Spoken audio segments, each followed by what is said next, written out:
사랑하는 여러분, 우리는 지금 어떠한 세상에 살고 있습니까? 하루 종일 수많은 사람과 메시지를 주고받고 눈앞에서 수백 명의 얼굴을 마주하지만 정작 깊이 있게 함께 살아가는 사람은 줄어들고 있습니다.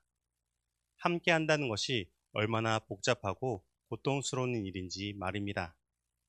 사람들은 공동체라는 말을 들으면 따뜻함을 떠올립니다. 하지만 막상 누군가와 함께 살아본 경험이 있는 사람들은 압니다. 함께 한다는 것이 얼마나 복잡하고 고통스러운 일인지 말입니다. 근데 본래 하나님은 사람이 혼자 사는 것이 좋지 아니하다고 말씀하셨고, 예수님도 이 땅에서 그들도 다 하나가 되게 하옵소서라고 기도하셨습니다.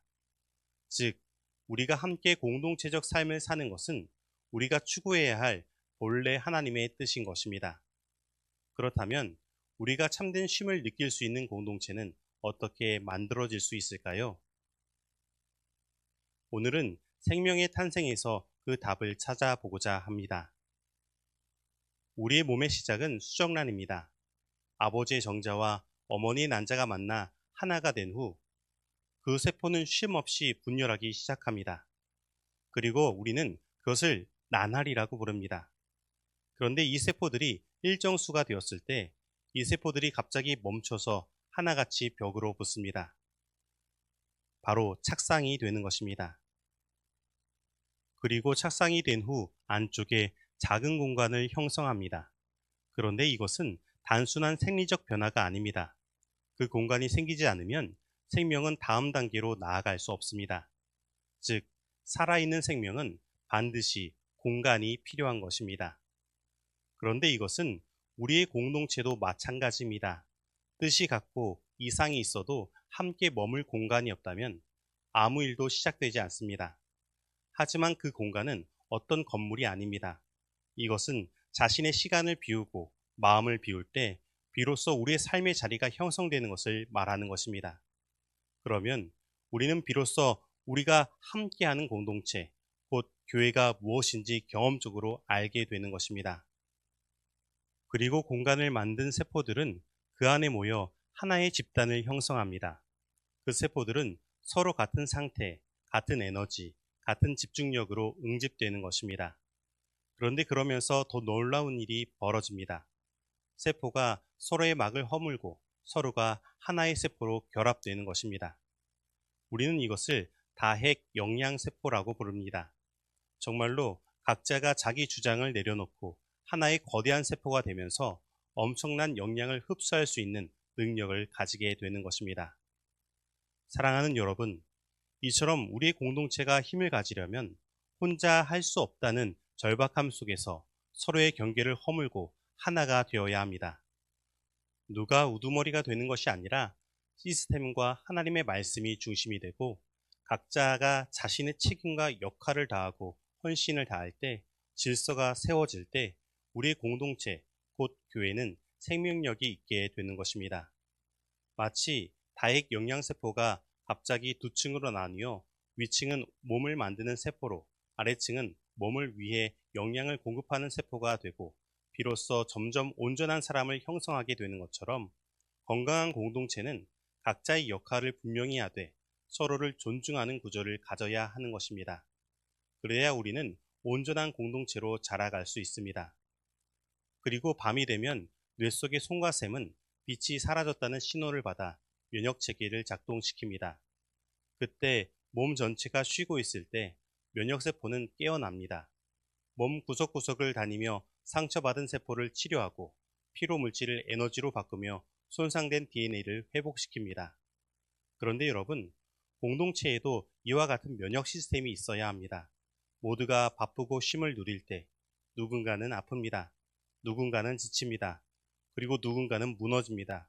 그래서 우리는 그 한 사람을 중심에 두고 돌보는 공동체가 되어야 합니다. 그래야 우리의 공동체는 살아있는 공동체가 되는 것입니다. 그래서 야고보서 5장 13절로 15절은 다음과 같이 말씀하고 있습니다. 너희 중에 고난당하는 자가 있느냐?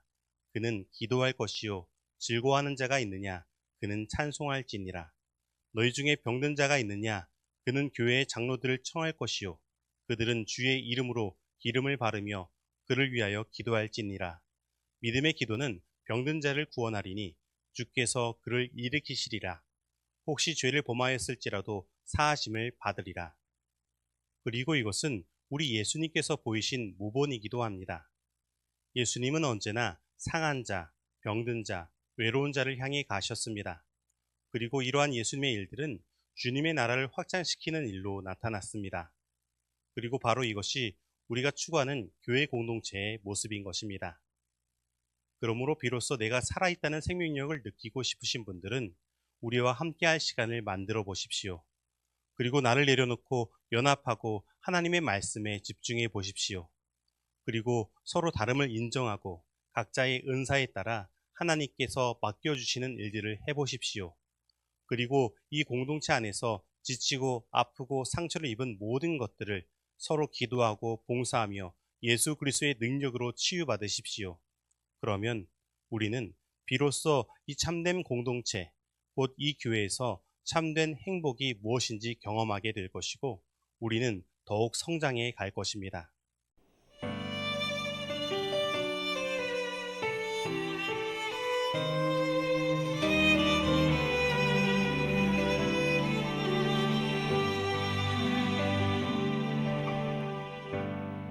사랑은 주님께로 말미암고 우리는 그 사랑 되어가네. 우리를 죽기까지 사랑하신 그 사랑 닮아가리. 주님의 사랑으로 묶여진 우리, 서로의 아픔도 나눠 안고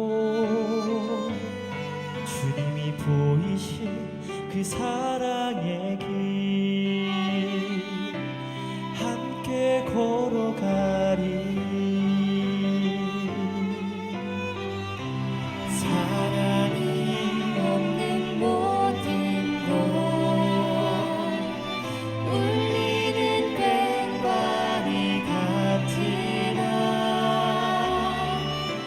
사랑은 허다한 죄를 덮네. 그 중 제일은 사랑이라. 사랑은 주님께로 말미암고 우리는 그 사랑 되어가네.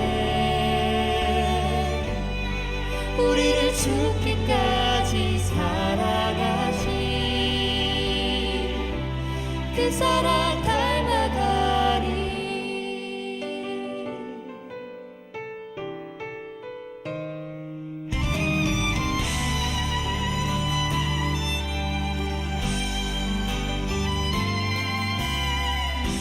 사랑이 없는 모든 곳 울리는 꽹과리 같으나 사랑은 허다한 죄를 덮네. 그 중 제일은 사랑이라.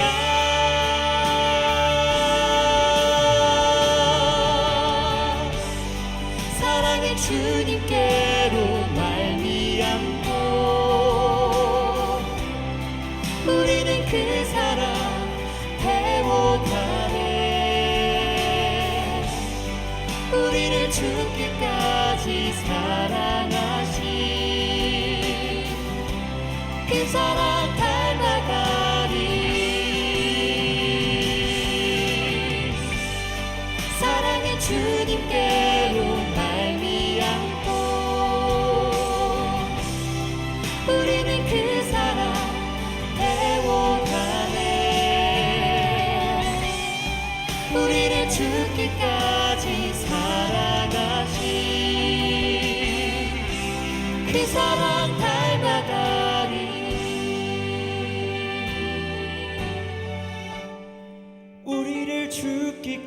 끝까지 사랑하신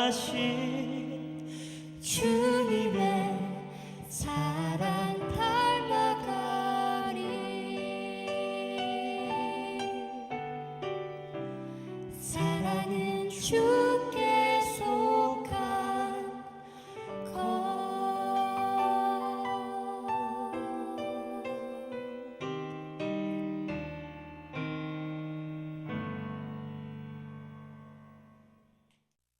하나님, 당신이 만드신 이 놀라운 생명의 원리를 따라 우리의 삶 속에도 생명 같은 공동체가 세워지길 원합니다. 내가 머무는 이곳에서 누군가를 위해 자리를 마련하고 나의 막을 내려놓고 작은 역할이라도 충실히 감당하며 상한 일을 중심에 두고 함께 살아가게 하소서. 공동체가 무너진 시대에 주님의 생명을 본받아 살아가는 우리가 되게 하시고 비로소 내가 살아간다는 것이 어떤 의미인지 깨닫게 하소서. 예수님의 이름으로 기도합니다. 아멘.